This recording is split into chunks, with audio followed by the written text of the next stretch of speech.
Initiating System 1.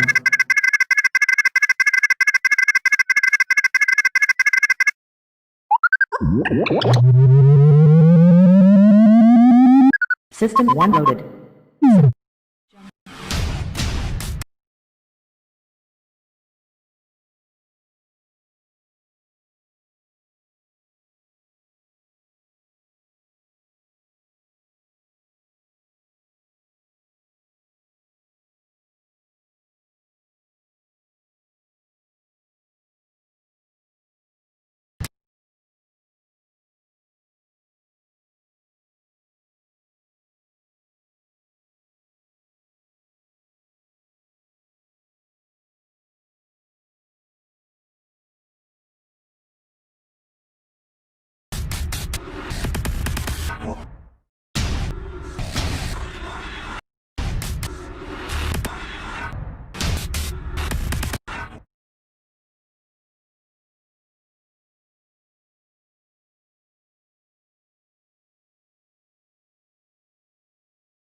The GoreCast is brought to you by American Horrors, the greatest uncut horror channel in the world. 24 hours a day, 7 days a week, all horror.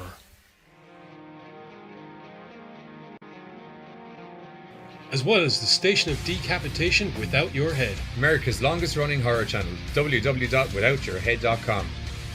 The following program is rated TV MAL. It contains strong language and is intended only for mature audiences. Viewer discretion advised.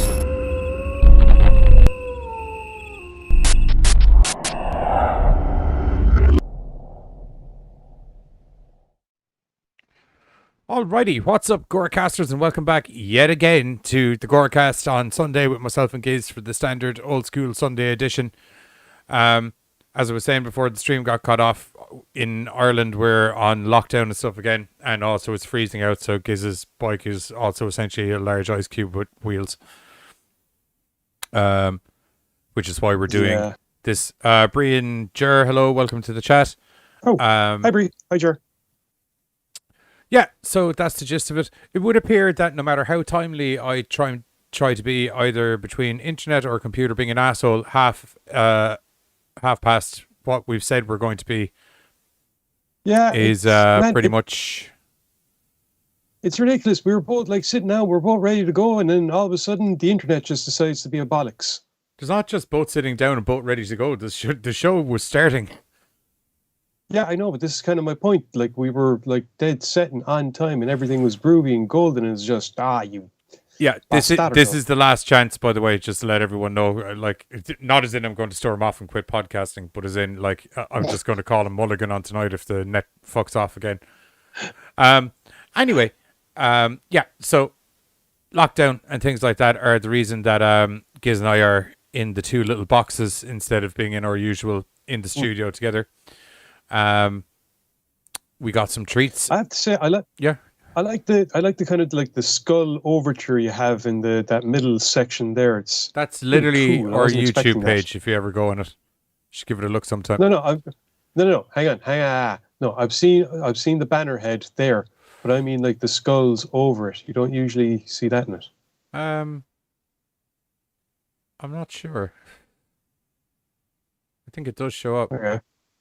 It's all part of the channel art. I didn't just like stick that together. That's literally what's on the YouTube channel art. Okay, well then I think the YouTube thing just has the picture between the header and the headers above and below us. But anyway, I digress. Oh, hi Bill. Hey Bill. The internet is for more than just porn, despite what songs tell you. What songs tell you that it's only for porn? The internet is for porn by Avenue C.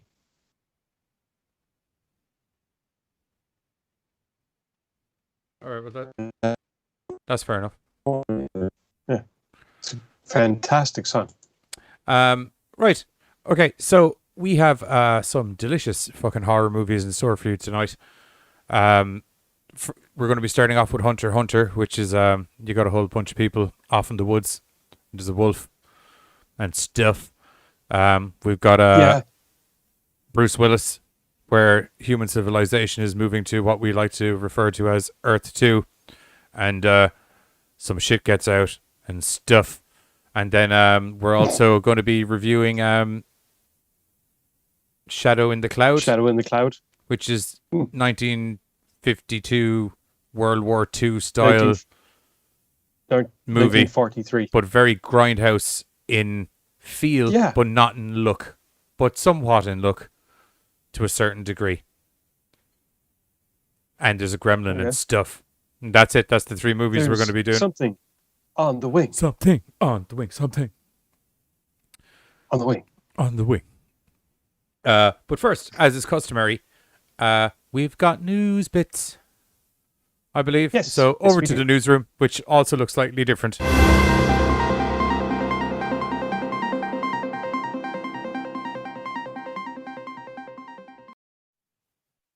Not insanely different because Giz doesn't like change, but different enough that I felt I should make note of it. Okay. Then. Anyway, news bit one, seeing as I forgot to put the cover on it.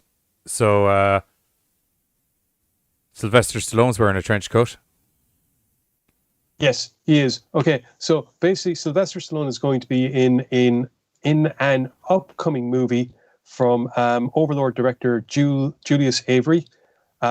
This film sees Stallone as it's a dark superhero movie based on an original idea.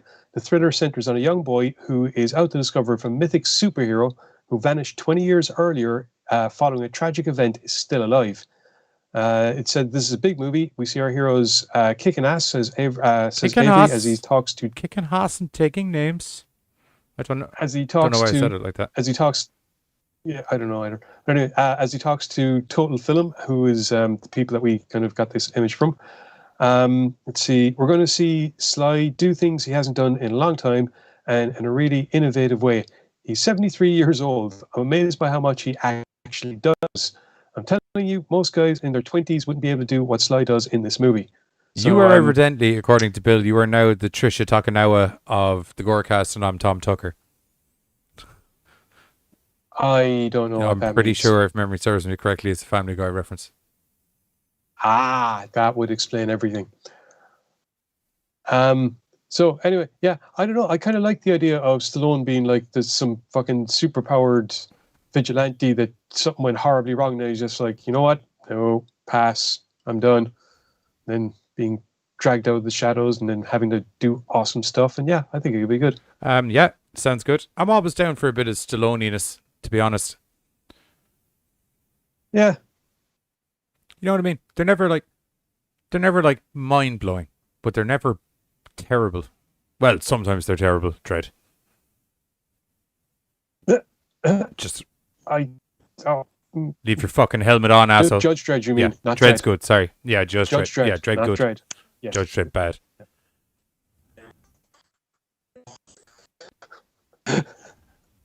It's going to be a glitchy show, but we'll persevere. Anyway, next up we have some dude with a needle. Yes, somewhat sticking with the kind of segue from the last one, I suppose. Instead of the director of Overlord, instead we have one of the stars of Overlord, Jovan Adepo, who is set to be in a film called Misanthrope. There we go. It's a serial killer thriller called Misanthrope. Right. Opposite Shailene Woodley and Ben Mendoza. Sorry, I couldn't help myself. Definitely not that. Oh. Mendelssohn.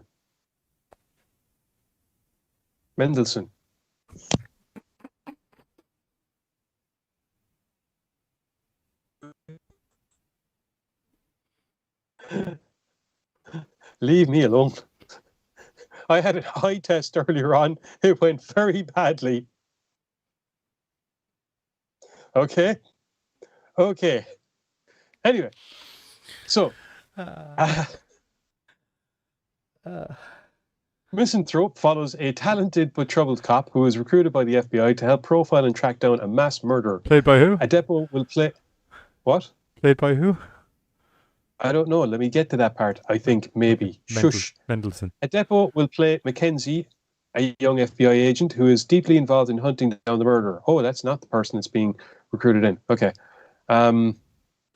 Damien Cicefron is directing off a screenplay he co-wrote with Jonathan Wakeham.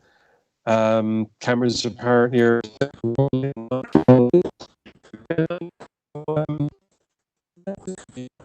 You're breaking up there. Stop talking. no. Maybe repeat that again. Which parts? Pretty much all of it. Say the last 10 seconds. Well, all I was saying is that this looks like it could be a decent crime thriller. I'm always up for one Cameras of are them. rolling. You know, I think you might have said.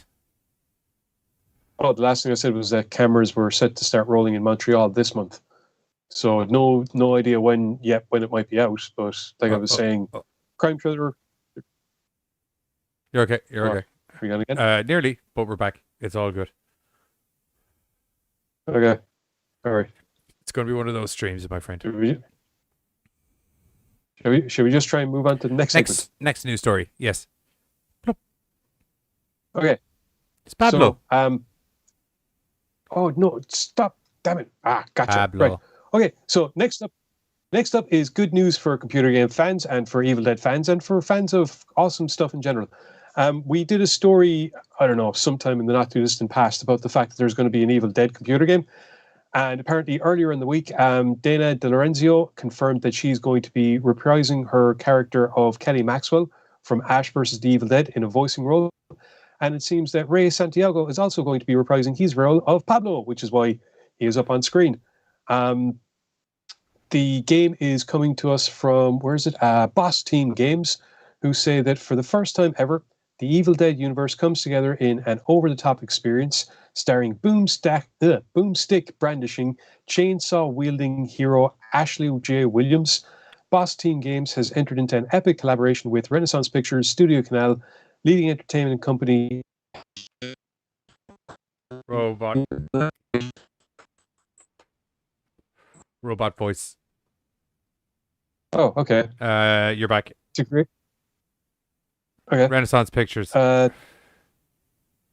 Yeah, along with MGM, Lionsgate, to create this one-of-a-kind game, which casts players against the forces of evil that have been unleashed from the Necronomicon Ex Mortis, with sights and sounds inspired by the Evil Dead films and TV series, Army of Darkness, all that. Nice. I want it in my face. No, it gets a bit better because there's also a bit of an explanation as to what the game is like. Let's see now. I want to see the trailers. I want it in my face.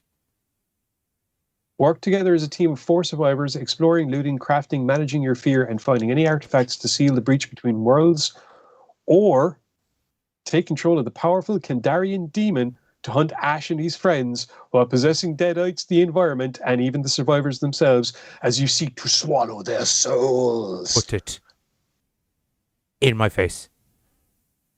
Yeah. Yeah. Apparently, there is set to be able to battle across memorable locations, including the infamous cabin in the woods, discover more than 25 weapons, including Ash's gauntlet, boomstick, chainsaw, along with an advanced variety of skill trees to grow and survive in this fun co-op and PvP experience. Want it. Well, it looks like you're probably going to be able to get it because I think it's coming out on like fucking everything from what I can see. I think it's not PS4, it's PS5. Sad. No, it's PS4 and PS5. Happy. Along with Xbox Series XS, Xbox One, Nintendo Switch, and PC. I'll get you down. We'll go streaming.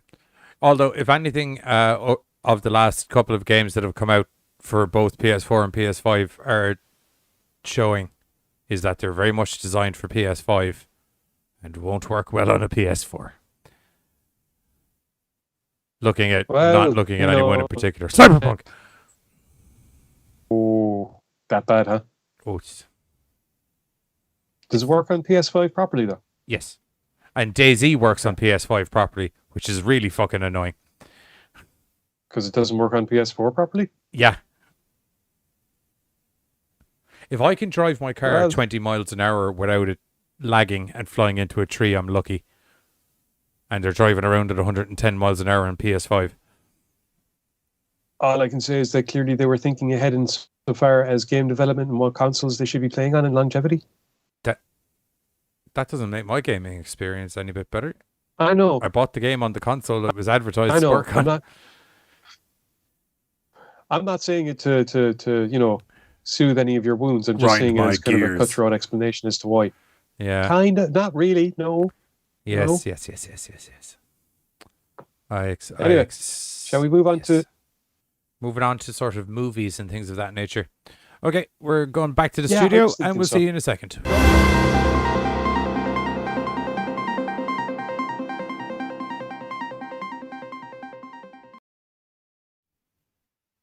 And we're back in the studio. And fingers crossed we don't get...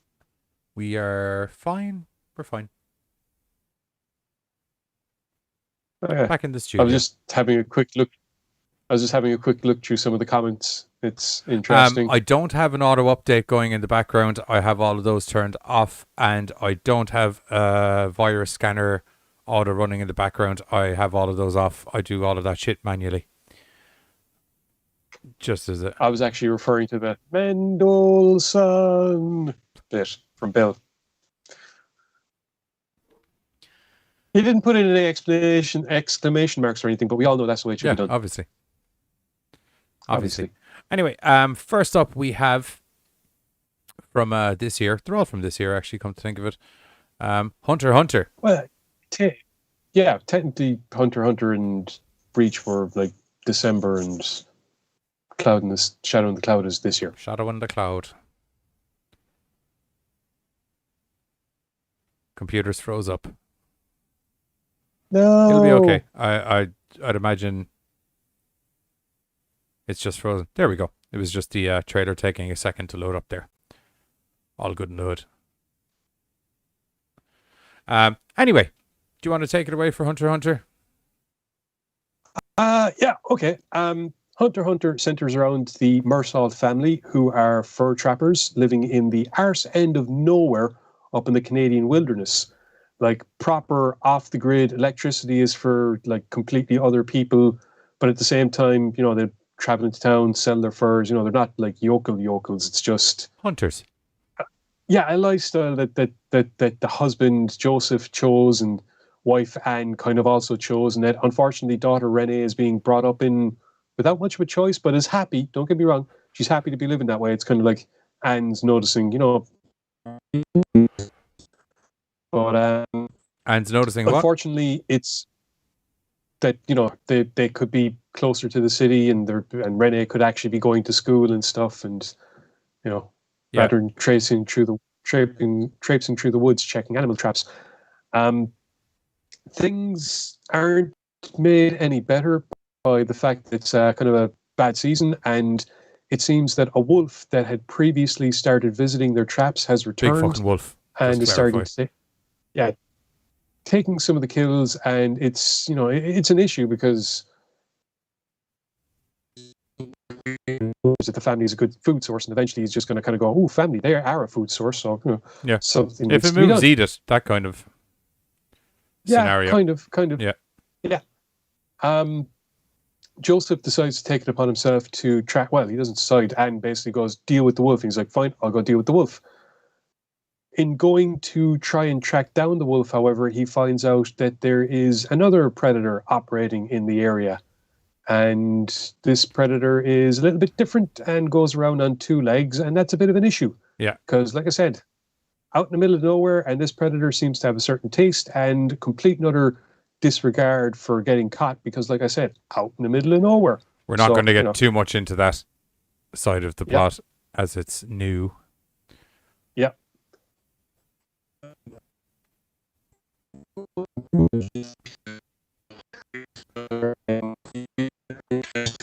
Story of Bible and trust, and I suppose the lengths people will go in order to are safe, regardless of how crazy they might hang seem on. to others. Hang on a wee sec there. Yeah. We were down, but we're back. Okay. Yeah, maybe take that away again.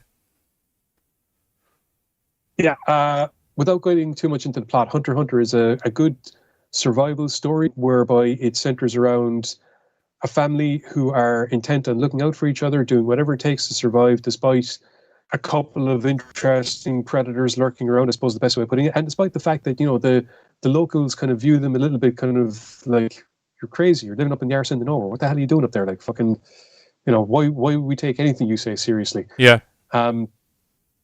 There is, in my opinion, the story does kind of drag a little bit, but in my opinion, it's... Yeah, I found it very slow at the beginning. Like, not super, as in, the beginning was good because it's really setting up the whole kind of dynamic of how this family operate and, as you said, the kind of the issues where the mum thinks the daughter should be kind of leading a more normal girl life or whatever way you want to word it. Then there's a whole lot more of that. Is the issue kind of what really could have been surmised up quite effectively in maybe a half an hour was an hour and a bit, an hour. Well, to be fair, they were also stretching out the tension, and part of the tension is the weight, I suppose.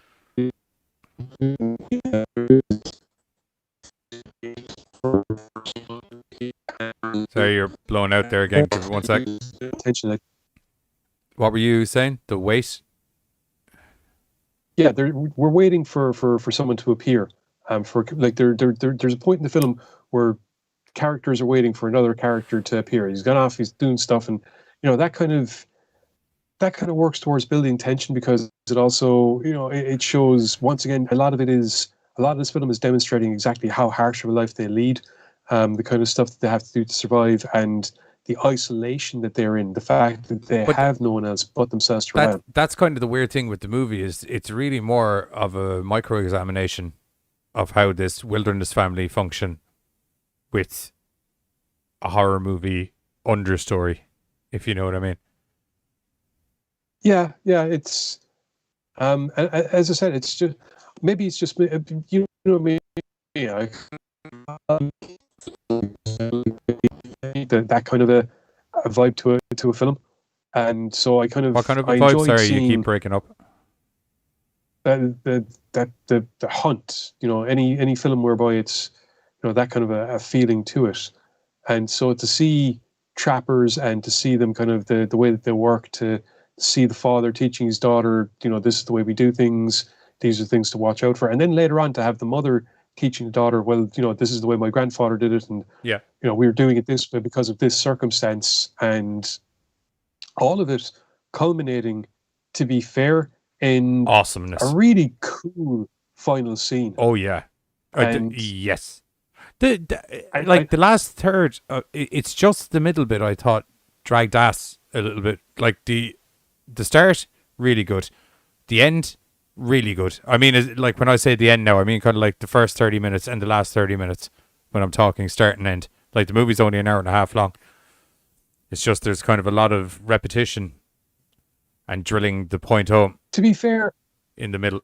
To be fair, part of that long middle, that wait, as I said, is interactions between the mother and the daughter, and that one interaction specifically ties into that final scene, which I thought that was brilliant, absolutely fantastic.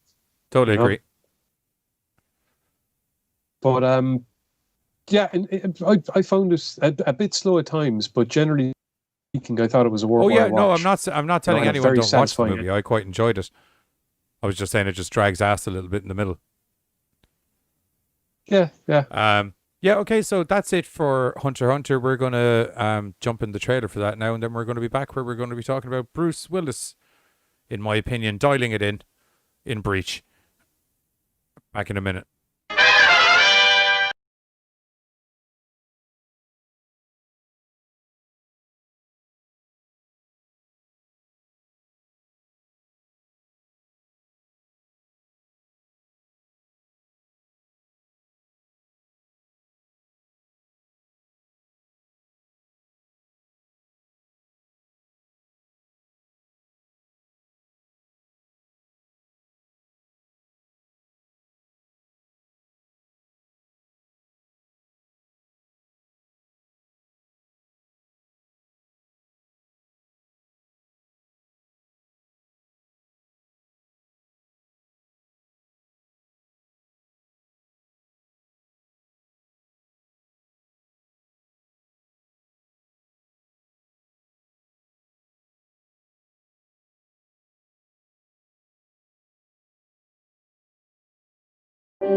This is a hard life.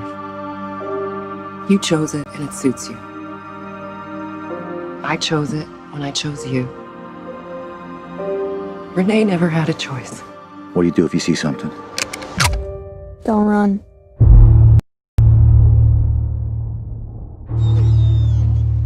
The wolf is back. Ate a raccoon and left the paw. This isn't a normal wolf. It's just a hungry wolf looking for an easy meal. I will catch it. What is that? It's a ring. The wolf ate a ring? Maybe it was attached to something that tasted good. Like a finger? Where did she say she found this? Out in the woods. Hello?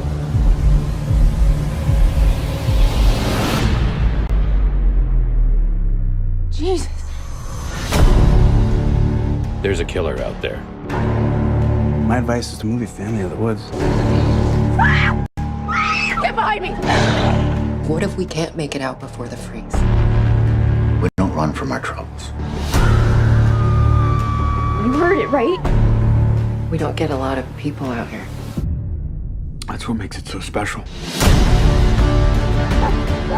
Nothing pushes us out of our home. I'm worried about Dad. Renee says she heard a gunshot. We've got a blood trail. Your husband wanted to catch a wolf. Is that what he told you? Stay in this room until I come get you. Say you understand! I understand!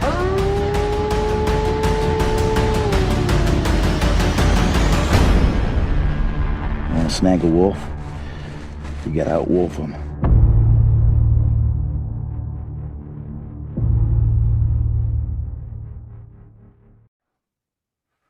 And that was the trailer for Hunter x Hunter. Yeah, as I said, a little bit slow in the middle, but like overall, really, really, really, really good movie. You feel for that family by the end of it, and if you like your gory shit, you will be satiated before the end of the movie. Oh yeah, absolutely. Hell of a lot of fun had by certain people. I'll say that outright. Yeah. Right, next up. Oh yeah, go on. I don't know. I was going to say I was watching it. It was just kind of like, remember that film we did, The Silencing, a while back with your man from Game of Thrones? He's a retired hunter. Oh yes. Oh yes, I do. Yeah, I could see myself watching it too. You know, the same kind of feel, that kind of like slow pacing thing. That slow pacing thing, yeah. Exactly. I know what you're on about. Anyway, next up, I believe we have Breach.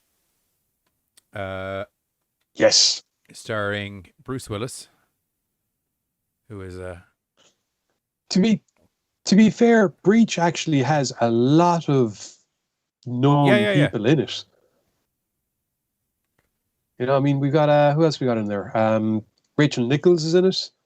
We got Timothy V. Murphy. Thomas Jane is in it. Yeah, I like the fact that Thomas Jane's in it. Oh, where's your man? Oh, there it is. Callan Mulvey. He's in a good few bits and pieces. Ralph Mueller is in it. Never spotted him. Oh, okay. But yeah, no, it's kind of fun. I like it. Yeah, tells the story of essentially human civilization has had to pack up ship and get the F off the planet with whatever assigned number of people have been designated to be allowed to come on board, plus one stowaway who's been knobbing someone he shouldn't have been knobbing, but I won't get too much into the ins and outs of that, pardon the pun. Waka waka. So while they're flying over towards Earth 2, which has been the new designated planet to be like, let's go ruin this one for a couple of million years, somehow some little buggers got on board the ship in the form of a... We don't know what it's actually technically in the form of. We know... Well, I think the first... Like, we know what it... Although it is kind of... Is it the black goop? No, the first time you see it, it looks like a slug. And then I think from there, it kind of like grows, I suppose, is the best way of putting it. and then once it grows to a certain Explodes. size, it does things. Yeah. Yeah. Bruce Willis is, what is he? He is he's a mechanic who basically was busted down. Once upon a time, he was a captain, and he disobeyed orders, and he got busted down, and he was continuously He was like the Hawkeye of the basically just unit. giving people Good what he did, but always fucking around. kind of. Yeah, basically, he ticked off the wrong person, and he just kept ticking off people until he got busted down to the part where he's just basically a mechanic. Who's making some whopper moonshine, by the way, gents. It's a Ooh, literal rocket yeah. fuel in it. Actually, how appropriate.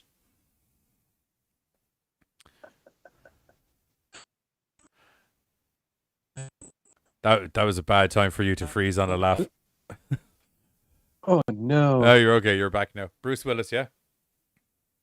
Yeah, I was going to say he plays Clay, who is like this, I suppose, lackadaisical, kind of been there, done this fucking bollocksology kind of thing. And, you know, there's a bunch of Old other worn lads on the vet. ship. And there's a bunch of other lads on the ship that they've all been through this crap together before. Your man Teak, played by Colin Mealavey.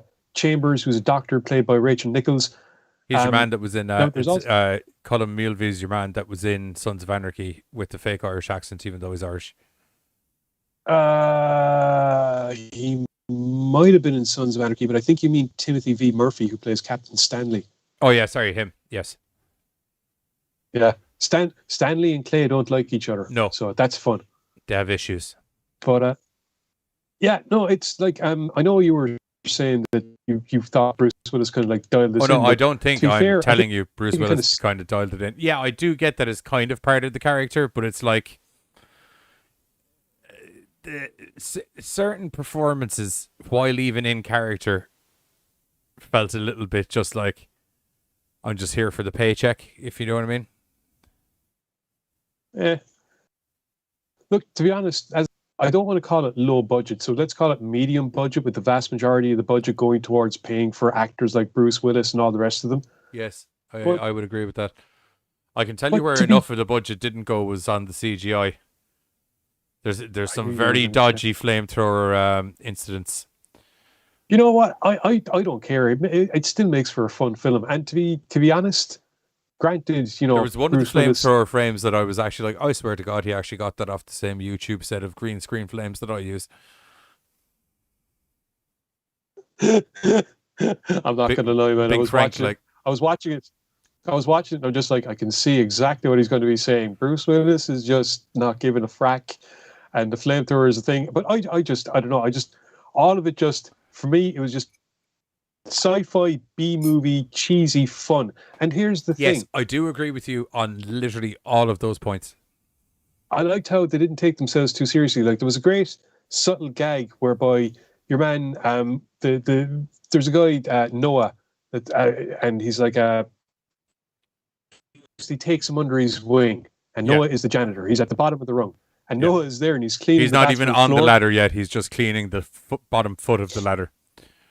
Essentially, yeah. Yeah. But he's there, and he's cleaning the floor, the jacks. And Clay is looking at him. He's like, "What are you doing? You're never going to get stuff off like that. You need to get out the heavy duty stuff. What heavy duty stuff? God, don't you read the manual or anything? Go get this stuff. All right, fine." Man goes to get it, accidentally spills it. It melts through a table. So it's like, okay. He was probably going to wait for him to fuck up and put a hole in the floor of the jacks or something before letting him know you're supposed to dilute it 1 part per gallon. It's like sending people looking for a glass hammer. Stupid little things like that. This gives you an indication of what a passive asshole fucking Clay is, though. Do you know what I mean? Because the glass hammer is just everyone laughs at you being a little bit of an idiot. This is like, he could melt a hole in the side of the hull. Fuck it.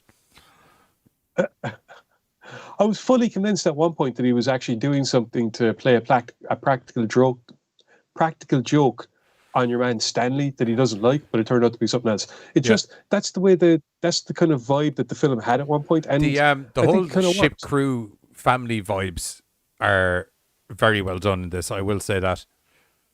Yeah, like you get the whole crew mentality off them. Do you know the same way? Like you really feel like you get that bunch of Truckers Through Space vibe when you watch Aliens. Yeah.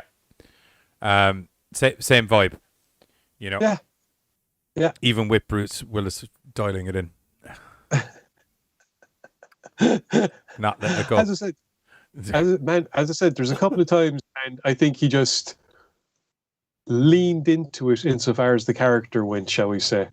Yeah, because sure. like he's there for a lot of it, and he's sitting on his ass watching Noah do shit while he's fucking something away in his hip flask, and going, "You missed the spot." I love the way he's got a hologram as well. You should keep an eye out for that. That hologram is brilliant. Yeah, the avatar, he just pops up out of nowhere. Oi, what are you doing? Jesus. Brilliant. Absolutely. Yeah. Overall, I think we can say that Breach is a film that you can put on with friends and just have a laugh, or on your own and just seriously. It's not trying to be anything big, over the top, or dramatic. It's just a fun B sci-fi story that you're just gonna sit back and have a laugh watching, I think.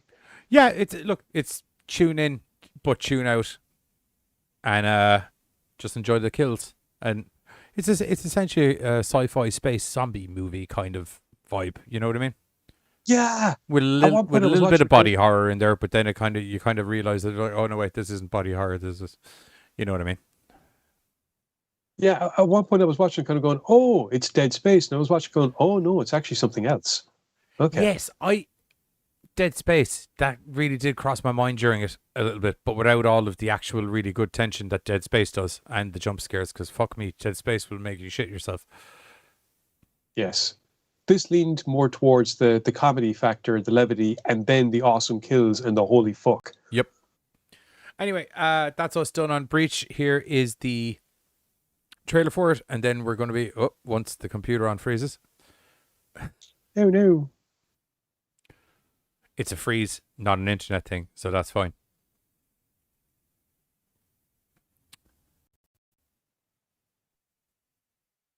I think. Yeah, that's fine. Yeah, sorry about that. Thing froze up there. Yeah, so we're going to hit the trailer for Breach, and then we're going to be back where we're going to be talking about. I fucking love this movie. I really enjoyed this. Really, really enjoyed this one. Where we're going to be talking about Shadow in the Cloud. Back in a mo.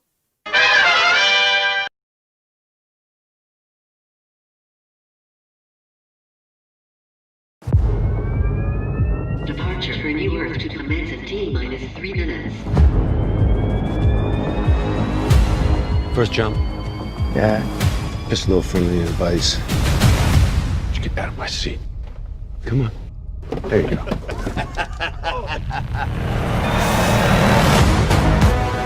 Welcome to the last ship making the journey to New Earth. For the next 6 months, we will blaze across space and time. I hope it's the paradise they said it would be. Hey, where you been hiding?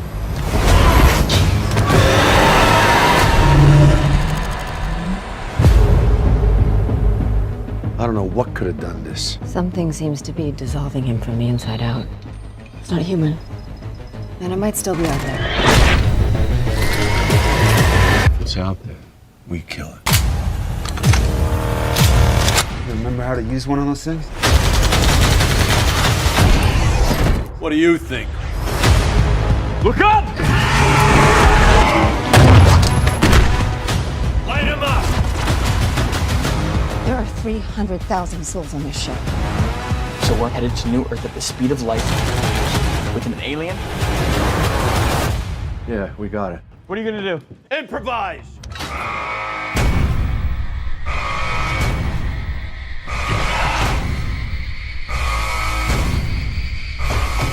Bullets were useless. What about fire? Might work. All right, who wants barbecue?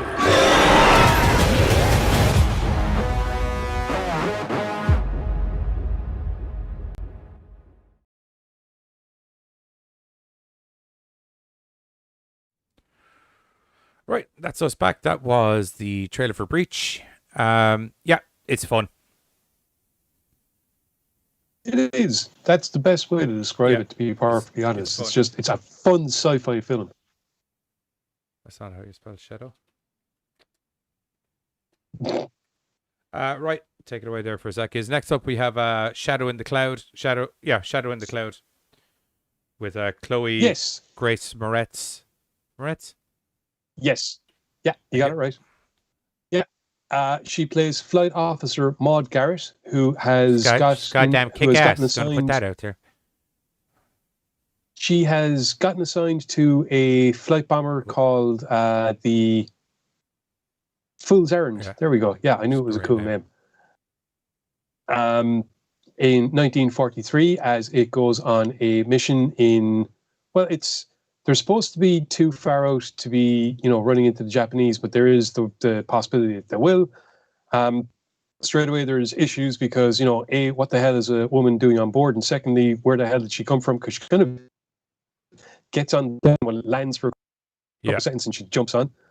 But straight away, there's issues with that. And to kind of settle things until everything can be resolved, she is thrown down into the belly gun pit.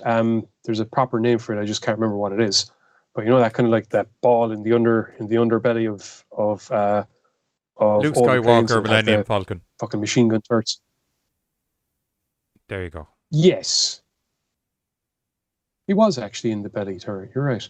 Anyway, so yeah, while she is down there and trying to, resolve the matter of why the hell she's there and put up with 1940s chauvinism because all the lads are talking about how tasty she is, basically. At one stage, literally to her face, pretty much. They don't know that. It would have been, yeah. But, it's at that point that she realizes there is something on the wing. The wing. Something. On the wing. So yeah, she tries to report that, despite the fact that it's bizarre. And lads are like, "What the hell are you on about? She's seen weird shit on the wing. Goddamn crazy bitch." Waka waka knock knock. Yep. Unfortunately, however, it isn't long before what she sees, i.e., some Japanese planes, turns out to be very, very real, and we get some really cool aerial battles and some awesomeness. And yeah, this is a fun film that I'm not going to lie. I saw the trailer for. We did a news bit about it a couple of weeks ago. We covered a piece of it. Yeah, I saw the trailer for it, and in my head I went, this is either going to be really fun or else, and this is only because it's happened a lot, it's going to be lots of explosions and just not very good. Because that's happened a few times where we get trailers and it's just all explosions and it's like, it's a cool premise and I'm sure it's going to go well, but for whatever reason they don't execute it properly. This, however, this is a fuckload of fun from start to finish. And it's the right amount of, there's enough backstory there that you're like, oh, I'm invested in these people. Well, you're mostly invested in her and her package. That sounds bad. Yes. It's part of, basically, her being aboard the plane is part of a top secret mission. And the package that she's carrying is classified and not to be opened, but is to be protected at all costs. Which, raises a bit of an issue when, there is something on the wing and it's tearing through the plane and it's got the package and it's tearing through the plane, it's tearing through the people on the plane, and it's miscellaneously just going to town, basically. There's a fun, but when watching a film like this, you're always going to be, there's always the gaslighting issue whereby, someone's saying something that they're seeing and everyone else is like, you're full of crap. But there is that, but then it also starts bleeding over where other people are kind of like, I'm seeing shit too. You're full of crap as well. You could just getting ideas in your head. There's some really nice dialogue in the film. Yeah. There's really good dialogue in the film, especially for a film that a lot of it you're in one area, I suppose is the best way of putting it. Taking you around a couple of different set pieces, you are relatively locked in this turret with Chloe's character. I can't remember. The name won't come to me now. Lieutenant. You're frozen up there. Just give it a second. There you go, you're back. I was saying it's Flight Officer Garrett. Flight Officer Garrett, thank you. You're pretty much locked in this turret with her for quite some time during the movie, which is nice and claustrophobic. And she proves to be a badass in there. Oh, she's a fucking man, that girl can shoot and she can kick ass. There's even one stage which you see in the trailer where she like rips the sleeve off her top because it's like she's been shot and the top's ripped, but it's like, god damn, she's packing some fucking guns, and I'm not talking about the one on her hip. Do you know what I mean? Like, this is like when you want to put over the, I know we were giving out about this in what were we talking about recently? The Black Christmas remake, where, you know, they kind of drive the whole girl power thing down your throat. This is how you do it correctly. Do you know? Properly. Yeah. Like, I mean, I know there was a lot of kind of like man blasting in it as well, but like guys back in the 50s were 40s and 50s. Highly, like, just to clarify, that was my mistake when I did the article. For some reason, I wrote down 50s when it should have been 40s. Okay. But yeah, you know, they weren't the nicest to women back then. Do you know what I mean? I like, don't get me wrong, I'm sure some dudes are still, or I'm not sure, I am sure that dudes are also like that. Some dudes are like that, but would have been much more prevalent back then. But there's this real natural progression from her. Like, she kind of, number one, she kind of shows up and is already a bit of a badass anyway. But it's like there's this real natural progression with her where you just see the level of awesomeness come out, and there's a validating reason that as to where she gets all of this like supreme kick-assery from as well, that I can't really get into now because it reveals a big plot hook, which I don't want to reveal, because when you realize the plot hook, you're like, what the well, that's out of left field. I was not expecting any of that, to be blatantly honest. Yeah, so I can't really get into that plot hook, but when you realize what that plot hook is, the severe level of badassery and nearly superhero-ness that she displays is quite explicable, if you know what I mean. Yeah, there's some really cool stuff and to be fair, there's stuff where you're kind of like, no, I'm just going to enjoy it. I'm just going to enjoy it. There's some Fast and the Furious level fucking madness that goes on that plane that literally I was just like, that couldn't happen in real life. Although nothing in this movie could happen in real life. I'm okay with it. Do you know what I mean? I know it sounds weird because I think we're both talking about the exact same scene as well. Where she goes wandering around the plane, if you know what I mean. Yeah. Oh yeah. Here's the thing. I know I complain about when unrealistic stuff like that happens in movies sometimes. My issue is when you have a movie that you're trying to push across as very realistic, and then this mental shit happens out of nowhere, and you're like, okay, this is just to be fair, you're built up to this point. This, you're kind of, you know, going in, I mean, within 5 minutes, you know the kind of movie you're getting. There's all these beautiful neon soaked shots as she's walking up the runway looking for the plane, the awesome music that's going on. There's a nice draw up shot to the Fool's Errand logo. Do you know what I mean? Everything's great. And that opening shot does a very good job of also kind of setting the creep tone, I guess is the best way of putting it. Because there's a couple of shots that play off the notion of what people might actually see and what they think they see because of situations and environments. 100%.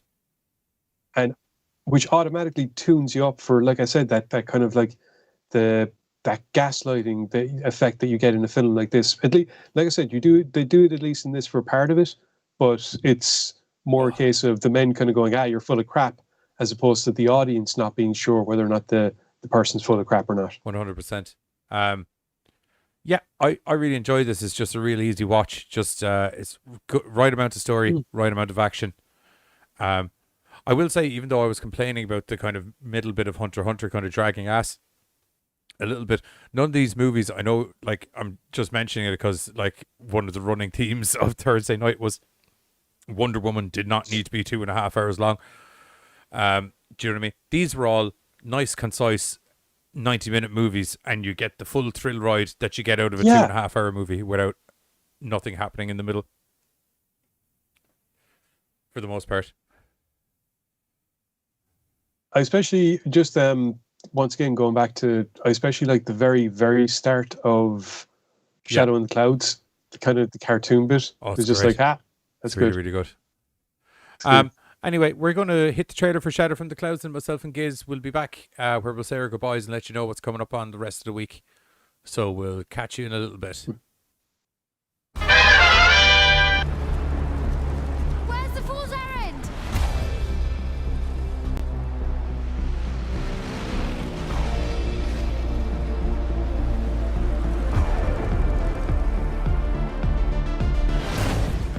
Oh, hey there, baby. The hell are you doing here? I'm commissioned to this flight. Captain! We haven't got time for this right now. Put her in the Sperry until we get up in the air. I'm supposed to guard this. I'll guard it for you. Contents are confidential.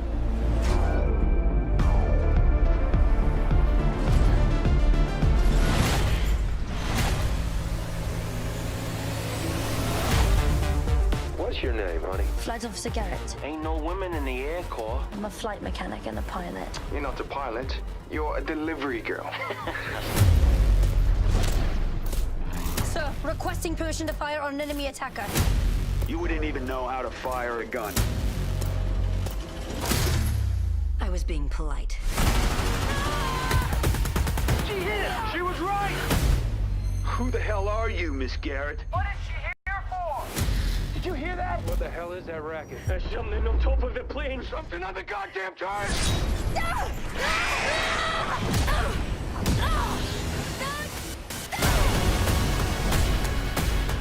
Here they come. Get down!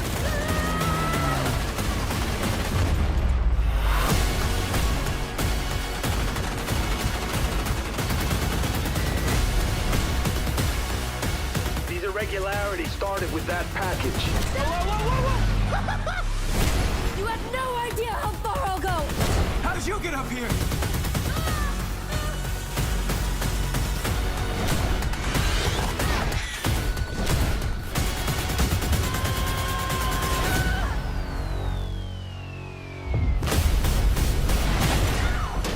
Welcome back to the party, baby! Strap in. Yes, ma'am.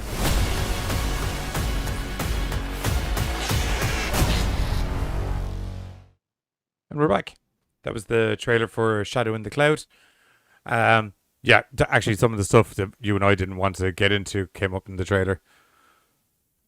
Yeah, her getting exploded off of the Japanese bomber and blown back in. Oh, that's fucking great. That's not even a tenth of the madness that happens, though. To be blatantly honest, I'll be honest. Remember when I said that I was watching the trailer and like this is either going to be really good or else just terribly cheesy and bad. It was right about the time that she did get exploded up by the Japanese plane. That's when that clicked in my head. Fortunately, it was the really good segment though. You're kind of primed for this is going to get Fast and the Furious, but in a good way. Do you know what I mean? It's the same way with Fast and the Furious. Kind of like they started trying to be realistic-ish in the first movie or two, and then the third movie you were kind of like, what the shit's going on here? This is going fucking mental. And then by movie 5, you're kind of so primed that you're like, okay, some cars are going to do some weird fucking shit. Yeah, but that's over the course of The Rock is going to, as opposed to over the course of The one Rock is film where it's single-handedly slow. going to pull a helicopter out of the air via a chain, one or the other. Did that happen in one of them? It happened in a Hobbs and Shaw movie. Because that's like some fucking like super soldier shit there, dude. And even he wasn't able to like hold on to it for very long. Certainly not pull it all the way back down. He managed to hold on to it enough that it pulled its trajectory so it went into a spin. It is The Rock, though. Rock the Dwayne Johnson. Yeah. Dwayne. Anyway, that's it for the show. All 3 movies highly recommendable tonight. Go check them out if you get a chance. Yes. They're really good. They're really, really good. Yeah. And other than that, as is customary on Sunday night, I'm not exactly sure what's playing over in American Horrors tonight, but as a unscheduled jump into the future compared to the way we normally do it. Are you not advertising what the lads are doing during the week? Yeah, I will do. Oh, okay. Okay, I'll do that first, seeing as you're after bringing it up now. Sorry. I thought I thought we did that before. Anyway, okay. So coming up for the rest of the week, Buzz and Carter are reviewing Willard on their original versus remake, 1971 versus 19... I thought it was 2000. Is it? It could be. I can't rightly remember. Crap. Anyway, they're doing original versus remake with Willard, which is goddamn. If you haven't seen Willard, it's a treat of a movie, especially the remake. The remake's so good. Marty McFly's dad. Who'd have thunk it? 2003, according to Buzz. There we go. Perfect. Thursday we are reviewing Monsterland. Yes, it's a series that came out on Hulu not too long ago, a couple of months back, I think. So there's eight episodes in the first season, so I figure do 4 this week and maybe 4 the following week. We're going to do 4, and then in another week or two we'll do the following 4. We'll break it up a bit. Okay. Yeah, so that's that. And then, as is customary on a Sunday night, myself and Giz are over in American Horrors. I'm not exactly sure what we're doing on there this Sunday, but it's a jump into the future compared to the way we normally do it. Here's the trailer for next week's episode, where myself and Giz are going to be talking about some of the craziest inventions in horror. And other than that, join myself and Giz and Buzz and Carter all during the week. Oh yeah, don't forget, if you are new to the chat or whatever, hit the, where's my thing? There it is. Hit the subscribe button and hit the notification bell so you know when we go live, and subscribe. So we're so close to 300. So that'd be nice if we could, by the end of the week, get to 300. Feel like a little accomplishment. You know, I can have a cup of coffee and a smoke and kind of be like, well done. We've done some stuff. And other than that, join myself and Giz, Buzz, Carter during the week, where we're going to be talking about some other sort of mad horror bollocks. GoreCast out. Tighten the capacitors. Hold on. Okay, we gotta get rid of your fluid. Just a little bit. Sullivan. Hey, how are you? Oh, you're just the guy I was looking to see. Why? I've been working on this new way of boosting productivity within the GoreCast. I needed to do some tests with you, if that's okay. Yeah, sure, I guess. First one's an eye exam. Man, I can barely see out those. You'll be fine, don't worry about it. Right. Yeah, so if you just stand here. Okay. Perfect. And I will be back in just a sec. Go over here. If you could very nicely and very easily push your left hand over your eye for me, please, and read out the letters that are on the board. That would be great. Thanks. 8 T Q. Yeah, so I think that's an O. Mm-hmm. Okay, that one's a Q. That's definitely 100% a Q. Oh, Q. Very interesting. Good data, yeah. I think that's T. Yeah, that's T. Yeah. 8. Got it. I think it's 8. Yeah, okay, that's definitely a Y. Okay, that'll do. I need you to sit down here now. Make sure you take a good hop up on there. Alright. What the hell is that? It's to do with the productivity experiment. What the fuck does sticking a probe up my arse have to do with boosting productivity? I didn't stick a probe up your ass, you mad thing. It's a rocket. It's completely everything. See? You wind it up. That primes it, and then you just hit the button and wait. Work harder. Anyway, gives me a good idea for an episode.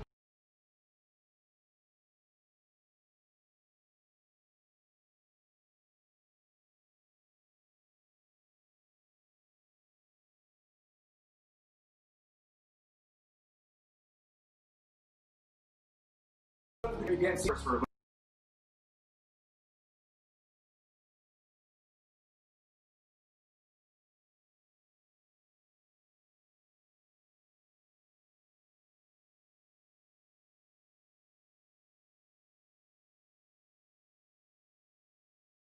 crazy fan things. Horror.